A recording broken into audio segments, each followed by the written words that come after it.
Medyo matigas pa kasi siya. So, ganyan lang ang ating homemade baklava ice cream. Welcome to my YouTube channel. Tara G, samahan niyo ako sa aking mga champa recipe at ang buhay London. Champa recipe for today, baklava ice cream. Homemade baklava ice cream. Meron akong double cream. Meron tayong light cream press and normal cream press. Yung 1/4 can ng ating condensed milk. Ayan, nailagay ko na lahat sa mixing bowl. Bibiglan natin to sa mixer. Gamit tayo ng mixer.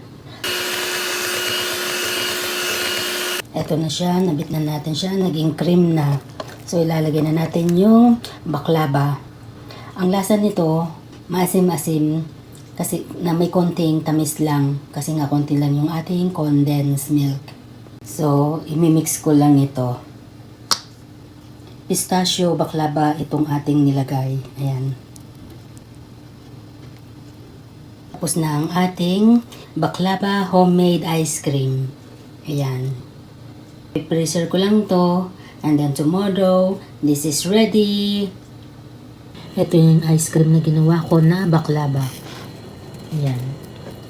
Ayurin natin. Ayan. Medyo matigas pa kasi siya.